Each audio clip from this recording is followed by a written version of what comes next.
MahaRERA real estate agent handbook chapter number 3 Maharashtra real estate regulatory authority. और इसमें specifically cover किया गया है की पिलर्स ऑफ महारेरा। अब स्टार्ट करते हैं हम directly from the agent handbook. जब आप इस चैप्टर पर जाएंगे with regard to the agent handbook, आपको चैप्टर नंबर 3 में बहुत ही इंपॉर्टेंट टॉपिक मिलेगा, वो है की pillars with regard to MahaRERA. Friends, minimum 5 marks के क्वेश्चन इस चैप्टर से आ सकते हैं, तो बिल्कुल हल्के में ना लीजिएगा। चलिए स्टार्ट करते हैं। गवर्नमेंट ऑफ महाराष्ट्र ने Maharashtra real estate regulatory authority को कब इश्यू किया, कब नोटिफाई किया? 8th of March for regulation and promotion of real estate sector। तो आप समझ रहे हैं बार बार ये तारीख क्यों आ रही है? क्योंकि ये तारीख इंपॉर्टेंट है और एग्जाम में बिल्कुल आ सकती है। महारेरा का उद्देश्य regulation and promotion of real estate sector in the state. कौन से state? Maharashtra. MahaRERA was also made the regulatory authority for Daman and Diu and Dadra Nagar Haveli। So these are the union territories। All right। So अब बात करते हैं government of Maharashtra ने क्या किया। Functioning define की महारेरा अथॉरिटी की बाय सर्टेन रूल्स। तो ये कुछ रूल्स हैं जो इंट्रोड्यूस हुए हैं। अब आपको नाम रूल्स का सही सही जानना बहुत जरूरी है। महाराष्ट्र रियल एस्टेट रजिस्ट्रेशन से संबंधित किस किस का registration? Real estate project, agent और rates of interest and disclosures on website से related rules. Maharashtra real estate regulatory authority chairperson, member, officer और एम्प्लॉयज से रिलेटेड रूल्स। मतलब अपॉइंटमेंट और सर्विस की क्या कंडीशन होगी, interest, penalty, compensation, fine payable की क्या रूल्स होंगे, अलग से डिफाइंड है। सिमिलरली मेंबर्स, ऑफिसर्स और एम्प्लॉयज की अपॉइंटमेंट से रिलेटेड क्या रूल्स एंड कंडीशन है, अलग से डिफाइंड है। और स्टेटमेंट ऑफ अकाउंट्स क्या मेंटेन करने हैं एनुअली, उन्हें रिपोर्ट्स किस फॉर्मेट में आनी चाहिए, उससे रिलेटेड अलग रूल्स है। तो ये हुई रूल्स की बात। 5 different category of rules define किए हैं महाराष्ट्र गवर्नमेंट ने for functioning of the authority. Clear है? तो नोट्स बनाना कंपलसरी है इस चैप्टर के। अब महारेरा ने क्या किया? रेगुलेशंस आइडेंटिफाई करें, रेगुलेशंस नोटिफाई करें। तो रूल्स हो गए 5 और रेगुलेशंस हो गए 3। उसके बाद में क्या किया? जब जब कोई भी अमेंडमेंट्स आगा, वो अमेंडमेंट्स आते हुए कहाँ जाएगा? रेगुलेशंस में जाएगा और महारेरा की वेबसाइट पे अवेलेबल होगा। बिकॉज रेगुलेशंस को अमेंड करना थोड़ा इजी है as compared to the rules, क्योंकि वहां पर बहुत सारे कॉम्प्लिकेशंस और फॉर्मेलिटीज रिक्वायर्ड होते हैं। तो जब जब समय के हिसाब से किसी अमेंडमेंट की जरूरत लगती है सरकार को या रेरा अथॉरिटी को, रेगुलेशंस में मेंशन कर दिया जाता है और उसे महारेरा की वेबसाइट पे लाइव कर दिया जाता है। चलते हैं बहुत ही इंपॉर्टेंट एस्पेक्ट में इस चैप्टर के, जो है महारेरा के की पिलर्स के बारे में।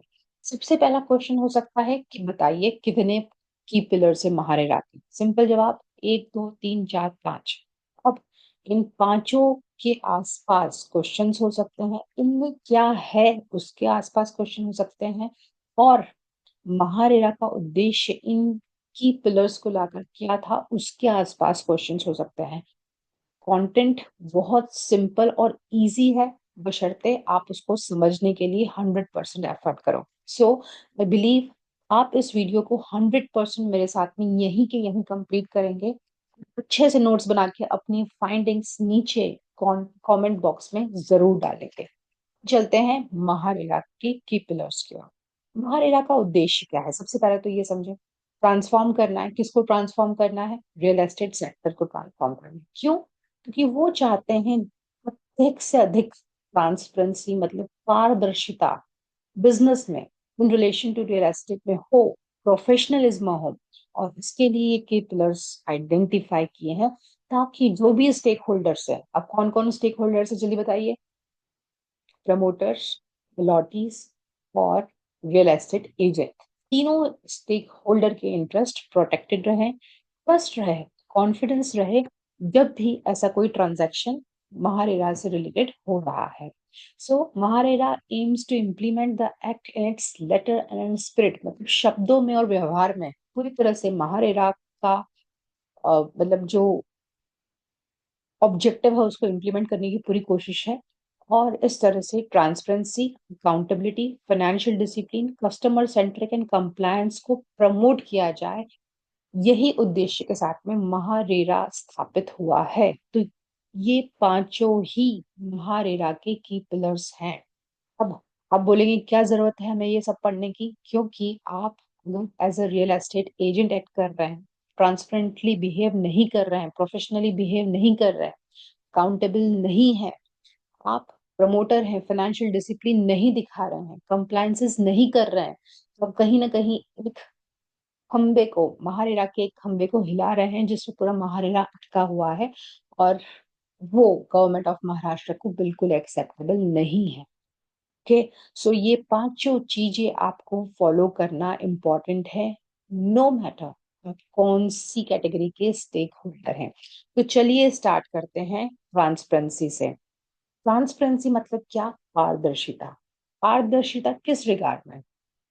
अब ये पारदर्शिता, अगर मैं एक बायर हूँ, मैं एक रियल एस्टेट एजेंट हूँ, मैं प्रमोटर हूँ, तो मैं हर लेवल पे पारदर्शिता चाहूंगा एज ए स्टेक होल्डर। पारदर्शिता in relation to information and transactions is the first need that is required to be addressed. पारदर्शिता किस रिगार्ड में? मतलब आप अगर प्रमोटर हैं, आप जितनी ज्यादा इंफॉर्मेशन दे सकते हैं पब्लिक व्यू के लिए, वो आपको देनी है। अगर आप रियल एस्टेट एजेंट हैं, इस पर महारेरा, तो भी आपको मैक्सिमम इंफॉर्मेशन देनी है पब्लिक व्यू के लिए। ये हुई पारदर्शिता की बात। भी मैक्सिमम इंफॉर्मेशन किस रिगार्ड में? रजिस्टर्ड प्रोजेक्ट के रिगार्ड में, रजिस्टर्ड एजेंट्स के रिगार्ड में, जजमेंट्स के रिगार्ड में एंड ऑर्डर्स के रिगार्ड में। तो जरा चीजों को समझने की कोशिश कीजिए। आपने मान लीजिए कोई महंगा सामान खरीदा, ठीक है, और उस महंगे सामान पे उस सामान के नाम के अलावा अगर कुछ भी लिखा हुआ नहीं है, तो क्या आप उस पर ट्रस्ट करोगे?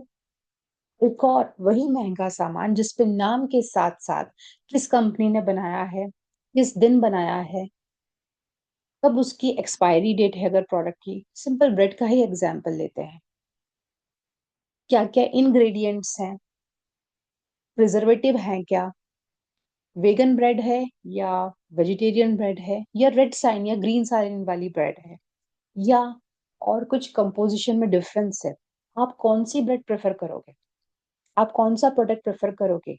दोनों के लिए आपने एक अच्छा खासा अमाउंट दिया है, प्राइस दी है, तो आप वो ब्रेड प्रेफर करोगे, वो प्रोडक्ट प्रेफर करोगे जिसमें ट्रांसपेरेंसी मेंटेन की गई है।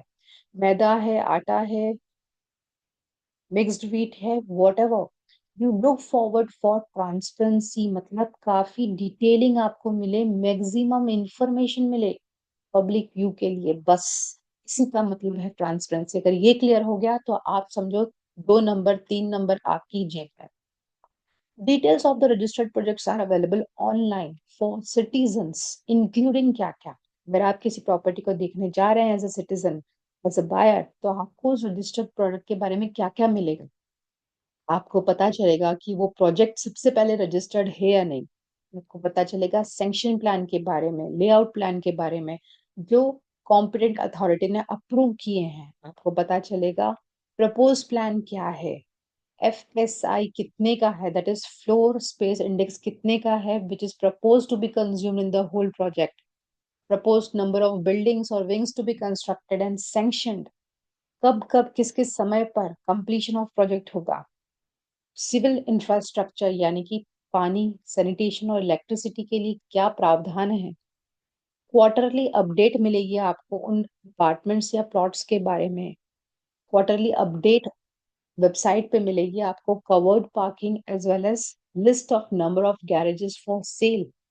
साथ में आपको एडवर्टीजमेंट और प्रोस्पेक्टस जो भी प्रमोटर ने इश्यू किया है वो प्रोमिनेंटली विजिबल होगा with the website address of MahaRERA. तो ये सब चीजें आपको बहुत ही क्लियरली मिलेंगी with regard to every project which is registered with the MahaRERA authority. Developer को ध्यान दीजिएगा, एटलीस्ट 2/3 अलॉटीज का परमिशन लेना होगा अगर डेवलपर कोई मेजर एडिशन चाहता है या अल्टरेशन चाहता है। मतलब मान लो पहले 3 माले की बिल्डिंग थी, उसको उठा के सॉरी पहले 13 माले की बिल्डिंग थी और उसको अब बढ़ा के 17 माले की कर दिया है। ठीक है, तो क्या ये मेजर एडिशन है? हाँ, ये मेजर एडिशन है। क्या ये अल्टरेशन है? हाँ है। या मान लीजिए वो 13 माले की बिल्डिंग के अंदर कोई तोड़ा फोड़ी हो रही है, मेजर अल्टरेशन करने की वो लोग प्लानिंग कर रहे हैं। ऐसे अगर कोई मेजर अल्टरेशन है या मेजर एडिशन होना है तो उस केस में 2/3 मतलब 66.67 अलॉटीज का कंसेंट लेना जरूरी है, पहले लेना जरूरी है।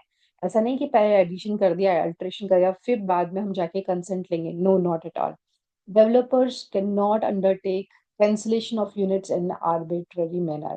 मतलब डेवलपर अपनी इच्छा के हिसाब से सोचे कि चलो अब मुझे कैंसिल करना है इस यूनिट का सेल क्योंकि मेरा मूड नहीं है बेचने का, तो वो अपनी अपनी मर्जी से आर्बिट्ररीली कैंसिल नहीं कर सकते हैं। अब आप बोलेंगे कि मैं क्यों एक एक पॉइंट पढ़ रही हूँ? बिकॉज ये चैप्टर वाकई में बहुत इम्पोर्टेंट है, ना सिर्फ आपके नॉलेज को बिल्डअप करने के लिए बट आपको हेल्प करेगा कि किस किस जगह पे क्या क्या इम्पोर्टेंट है, कौन कौन सी इंफॉर्मेशन आपको लेनी है।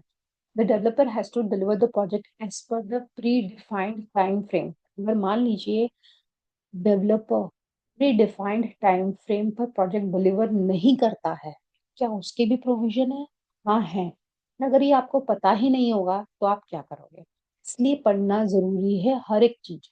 Developer can not put out any advertisement of the project before registration with MahaRERA. अब आप कहीं प्रोजेक्ट साइट विजिट करने जाते हैं, ठीक है, वहां पर अगर महारेरा रजिस्ट्रेशन नंबर नहीं है, सबसे पहला क्वेश्चन आपका होना चाहिए क्या ये प्रोजेक्ट जिसका एडवर्टीजमेंट हो रहा है सड़क के आसपास सेल के लिए, बाय के लिए, क्या ये रजिस्टर्ड है महारेरा के साथ में? और अगर रजिस्टर्ड है तो इसका महारेरा रजिस्ट्रेशन नंबर क्या है, project registration number. Further, the developer has to obtain consent of at least 2/3 of allottees before transferring majority rights to any third party.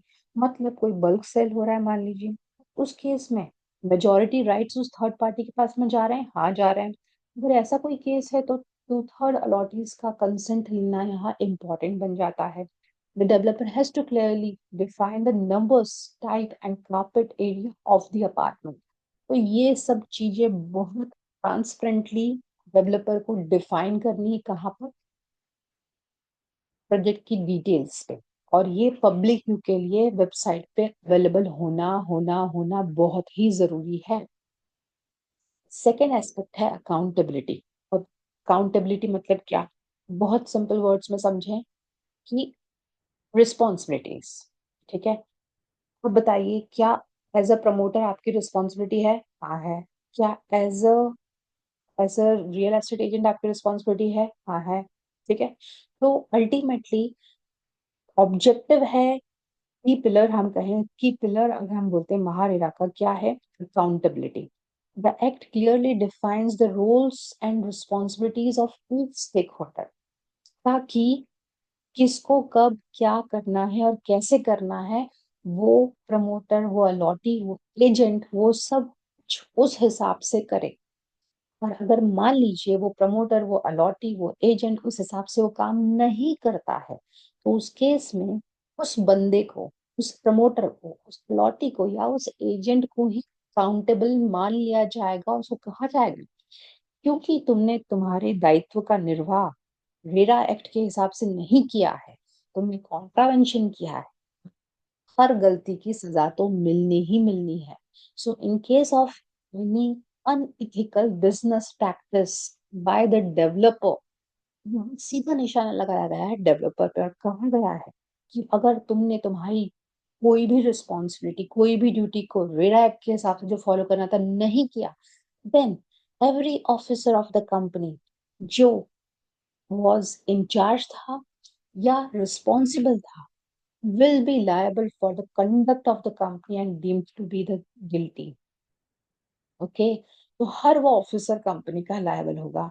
Offence by an officer committed with the consent of any of the director और other officer will also be guilty. मतलब अगर मान लीजिए किसी अंदर के बड़े पदाधिकारी के साथ में या उनसे मिलकर या उनकी कंसेंट लेकर भी कोई ऑफेंस किया गया है किसी छोटे मोटे ऑफिसर के द्वारा भी, तो इस केस में भी the other officer of the company will also be guilty. ठीक है, तो ये हुई सेकेंड एस्पेक्ट। थर्ड इंपॉर्टेंट की पिलर है फाइनेंशियल डिसिप्लिन। अब ये फाइनेंशियल डिसिप्लिन क्यों, सबसे पहले तो समझने की कोशिश कीजिए कि अगर मान लीजिए बिल्डर्स आपसे मनचाही रकम ले लेते हैं और उस मनचाही रकम को मनचाहे तरीके से यूज करते हैं, क्या रियल एस्टेट सेक्टर के लिए बेनिफिशियल है? क्या आपके लिए बेनिफिशियल है? बिल्कुल नहीं। और इसीलिए फाइनेंशियल डिसिप्लिन नाम की चीज यहाँ इंट्रोड्यूस की गई है। क्यों? जिससे फंड डाइवर्शन को प्रिवेंट किया जाए। कई बार ऐसा हो सकता था या होता ही था यूजुअली कि प्रोजेक्ट ए के लिए कोई पैसा लिया, उस फंड को प्रोजेक्ट सी के लिए डाइवर्ट कर दिया, प्रोजेक्ट सी के लिए जो पैसा आया उसको प्रोजेक्ट ई के लिए डाइवर्ट कर दिया। अल्टीमेटली क्या हो रहा है, फंड का रोटेशन हो रहा है without following the rules, right? जिस काम के लिए पैसा लिया है उस काम के लिए, उस उद्देश्य के लिए उसकी पूर्ति नहीं की गई, और इसलिए ही यहाँ पर फंड डाइवर्जन हुआ और उसको प्रिवेंट करना बहुत ही जरूरी है। नहीं तो जन साधारण को कितनी हानि हो सकती है।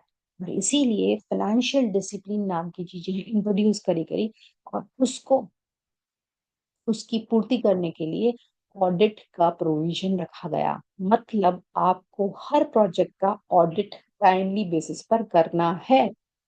एंड इस तरीके से ने रेरा एक्ट ने क्या किया, RERA act insured greater financial discipline in the real estate sector. तो बहुत अच्छे से इन्होंने प्रावधान रख दिए कि कोई भी प्रमोटर किसी भी कॉस्ट ऑफ अपार्टमेंट, प्लॉट या बिल्डिंग का 10% से ज्यादा नहीं एक्सेप्ट करेगा as the advance payment for an application fee from a person without first entering into a written agreement with such person and register the sale agreement, right? तो दो चीजें हैं यहाँ पर, बहुत ही ध्यान से पढ़िए और नोट्स बनाना बहुत इंपॉर्टेंट है, की पॉइंट है, मिस नहीं कर सकते आप।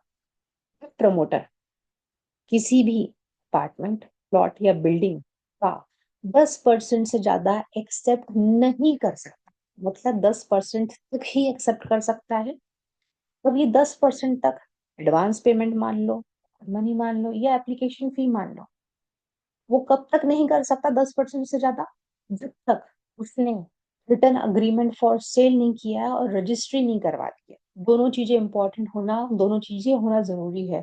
और अगर इससे ज्यादा होता है और वो रजिस्ट्री नहीं करवाता है या अग्रीमेंट फॉर सेल नहीं करता है, उससे पहले अच्छा अमाउंट लेके बैठ जाता है, तो उसने फाइनेंशियल डिसिप्लिन का कॉन्ट्रावेंशन कर दिया and he is liable to be guilty. Okay, similarly 70% of the amount realized from the real estate projects from the allottees from time to time, जैसे जब जहां जितना अमाउंट जिस भी रियल एस्टेट प्रोजेक्ट के लिए लॉटी से प्रमोटर को मिलता है, ध्यान से सुनिएगा, वो अमाउंट का 70%, ठीक है, 70% को आपको सेपरेट अकाउंट में डिपॉजिट करना पड़ेगा, जो कि शेड्यूल बैंक के साथ में मेंटेन किया जाएगा by the promoter to cover the cost of construction and the land cost and shall be used only for that purpose. मतलब अगर 100 करोड़ रुपए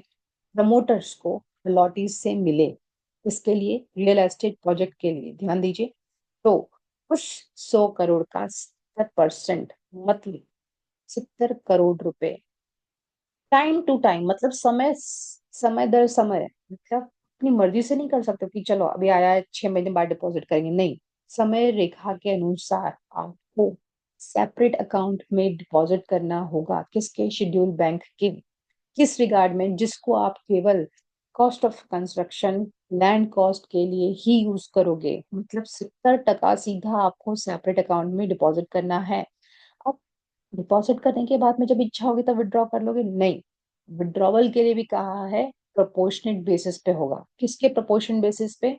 percentage of completion of project. और ये सर्टिफिकेट कौन देगा? इंजीनियर देगा, आर्किटेक्ट देगा और एक सीए देगा जो कि प्रैक्टिस में है। मतलब विड्रॉवल के लिए प्रोपोर्शनेट विड्रॉवल होना है और वो किस पे होगा? परसेंटेज ऑफ कंप्लीशन के सर्टिफिकेट पे होगा। और ये सर्टिफिकेट कौन देगा?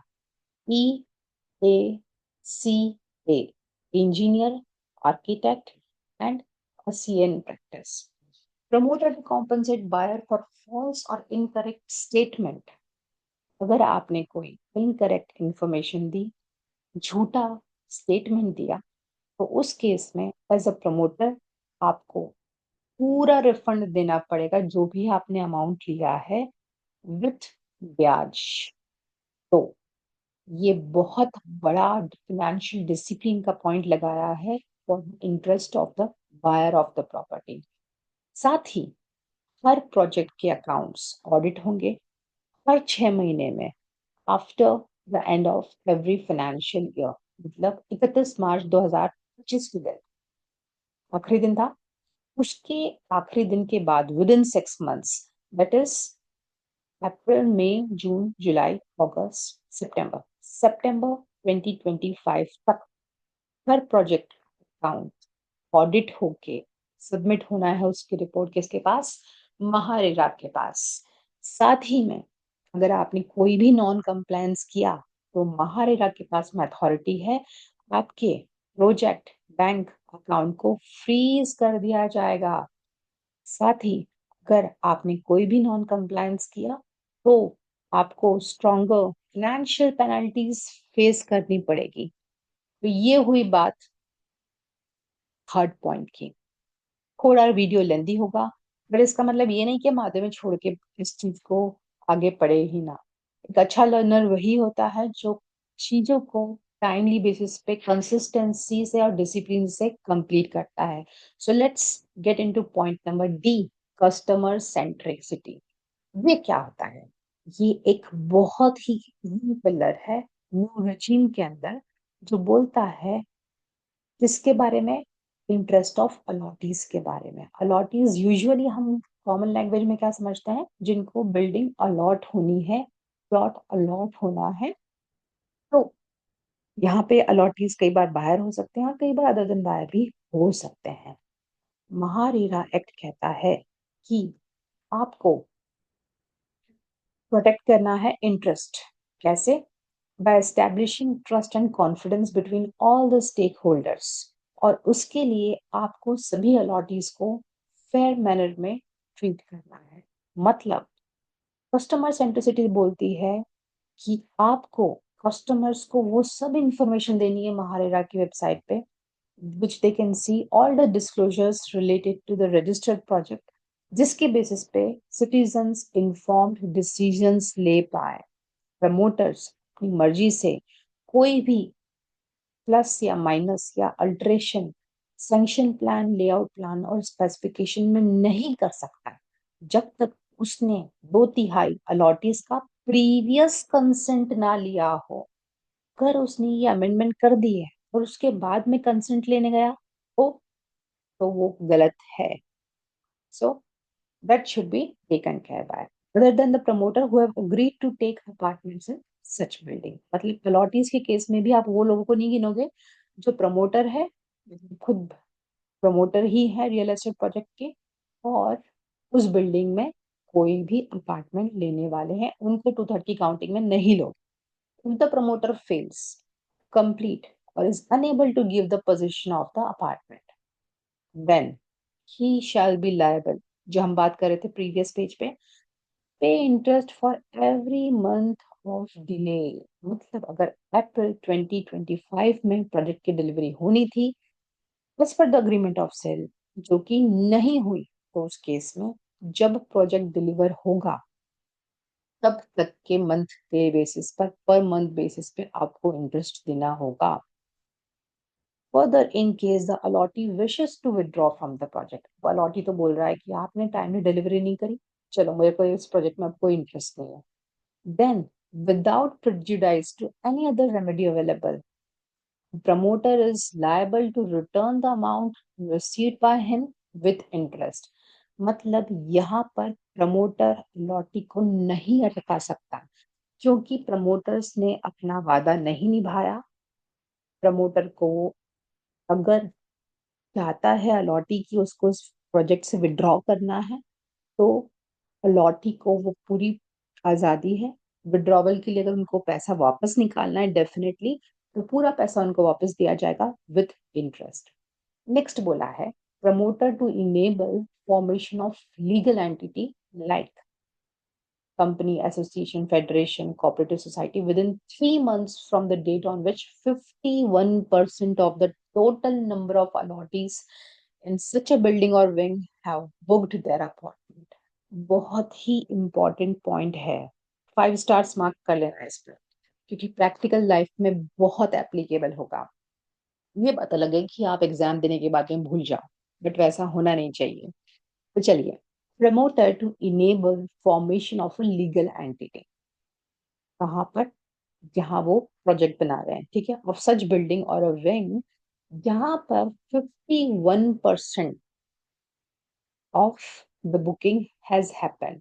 मतलब अगर मान लीजिए 30th of April के दिन 51% की बुकिंग हो गई है, तो विद इन 3 मंथ्स, मतलब मई, जून और जुलाई, 3 महीने के अंदर प्रमोटर की रिस्पॉन्सिबिलिटी है कि वो लीगल एंटिटी का फॉर्मेशन करे, या तो एसोसिएशन बनाए या कोऑपरेटिव सोसाइटी बनाए।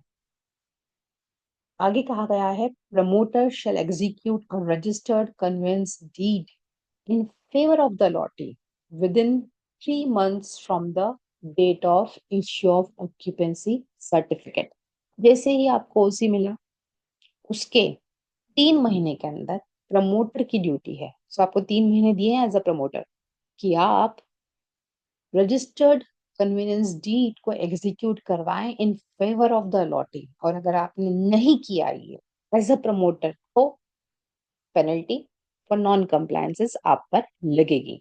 तो ये बात हुई बहुत ही इंपॉर्टेंट पॉइंट कस्टमर सेंट्रिसिटी की। और आप चलते हैं लास्ट पॉइंट की ओर, जो कहता है कंप्लायंसेस करना बहुत इंपॉर्टेंट है। जैसे ट्रैफिक रूल्स फॉलो करना इंपॉर्टेंट है, नहीं तो पता है, तो वही है, all basic approvals in place before RERA registration and these approvals in public forum पे आपको दिखानी है, compliances देने हैं।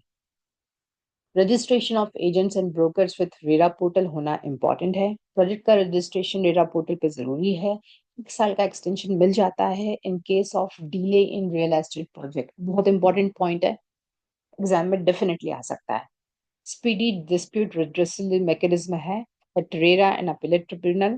Developers to share details of projects launched in the last 5 years with status and reasons for the delay with RERA. मतलब अगर आप एक डेवलपर हैं, तो आपको बताना है कि लास्ट 5 साल में आपने क्या क्या काम किया, कितना कितना काम अच्छा रहा, कितना कितना काम बुरा रहा। और अगर डिले हुआ है, डेफिनेटली अगर बुरा हम बोलते हैं, तो डिले दिया है आपने अगर बायर को, तो उस केस में आपको रीजन देना होगा कि क्या रीजन था, क्या कोविड का रीजन था, क्या चाइना रशिया यूक्रेन की कोई समस्या थी जिसके कारण आपके प्रोजेक्ट पे इम्पैक्ट आ गया।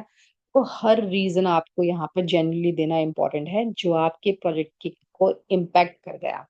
Annual audit of project accounts by a CA, mandatory registration important है, authenticated copy of all the approvals, project registration, RERA commencement certificate, sanction plan, layout plan, specification, सब कुछ आपको देना है as a promoter, as a developer।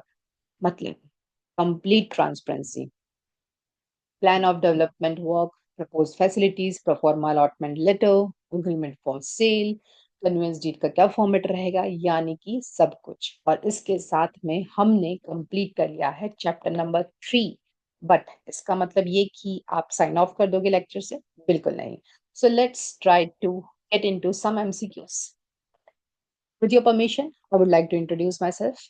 I am CA Purva Jain, RERA consultant, and I do have two verticals in which I operate. First है RERA Estate Consultancy, जिसमें I can help you with regard to outright residential and commercial properties. I'm a residential property expert.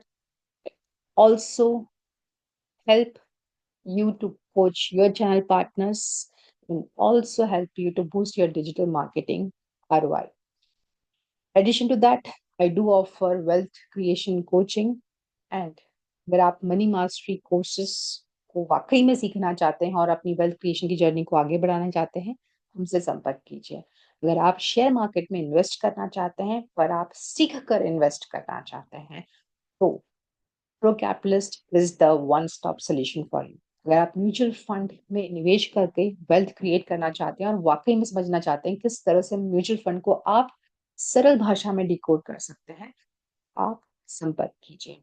Similarly आप entrepreneur हैं या business growth की journey पर हैं, but आप अपने बिजनेस की बैलेंस शीट नहीं समझ रहे, प्रॉफिट एंड लॉस नहीं समझ रहे, कैश मैनेजमेंट नहीं समझ रहे, आप हमसे संपर्क कीजिए finance for non finance course पर। तो ये हुई संक्षिप्त परिचय हमारी ओर से हमारी सर्विसेज का। चलते हैं आगे। तो सवाल है, which of the following is not part of the Maharashtra real estate rule 2017? क्या पार्ट नहीं है? सोचेंगे 1 मिनट, फिर जवाब देंगे। 4 ऑप्शन है, registration of real estate project, recruitment of real estate agent, real estate appellate tribunal regulations and recovery of interest and penalty. क्या part नहीं है? सोचिए। So this is not the part, it is option number C, real estate appellate tribunal regulation is the answer. What is the primary objective of MahaRERA? अब जोर दीजिए, मैंने जब chapter start किया था आपसे इस बारे में बात की थी। Regulation of stock market investment, promoting tourism in Maharashtra, transforming the real estate sector with transparency, encouraging the foreign investment in real estate। क्या लगता है? सही जवाब है सी। What is the penalty if the promoter fails to complete the project on time? अगर project timely basis पे complete नहीं किया तो प्रमोटर के लिए क्या पेनल्टी हो सकती है? हाँ, हो सकती है। क्वेश्चन है कितनी पेनल्टी हो सकती है? तो आपके पास में 4 ऑप्शन है। आपको क्या लगता है क्या पेनल्टी हो सकती है? ओके, सही जवाब आपके सामने है, interest for every month of delay. अगर आपके माइंड में पढ़ते पढ़ते कुछ भी क्वेश्चन हुआ है जिसका आंसर इस कॉन्वर्सेशन में नहीं है, कृपया कमेंट करके उस पार्ट से रिलेटेड आप अपना क्वेश्चन पूछें ताकि मैं आपको वहां पर हेल्प कर सकूं। So what is the maximum extension granted for project completion in case of delay? That's the next question. आपके पास में 4 ऑप्शन है और आपको सही जवाब चुनना है, and the answer is 1 year. So I believe that you got a complete clarity of chapter number 3 and also how we can partner you in your growth journey and wealth creation journey. So see you soon in the next video. And if you want to connect us for one-to-one, definitely send hello CP at the number given here and our team will connect with you. So I believe that इस video को आप 1 setting में complete करेंगे, आप की points को note करेंगे, highlight करेंगे और आपको अगर कोई भी क्वेश्चन आता है आप नीचे कमेंट बॉक्स में क्वेश्चन में डालेंगे और साथ में इस जर्नी ऑफ लर्निंग को इनकम्प्लीट नहीं छोड़ेंगे। नेक्स्ट वीडियो के ऊपर डेफिनेटली आप पढ़ना चालू कर देंगे और उससे भी पहले आप प्रो कैपिटलिस्ट चैनल को सब्सक्राइब करेंगे, pro capitalist realty and pro capitalist advisory and mentoring, जहां पर आपको स्टॉक मार्केट, इन्वेस्टिंग और personal finance and business growth से रिलेटेड पूरा गाइडेंस मिलता है। तो ये चैनल्स कंप्लीटली फ्री हैं, एजुकेट करने के पर्पज से। आप सब्सक्राइब कीजिए, शेयर कीजिए, लाइक कीजिए और हमारे साथ में इस ग्रोथ जर्नी पर कंटिन्यू रहिए। तो चलते हैं, मिलते हैं नेक्स्ट वीडियो में। Thank you.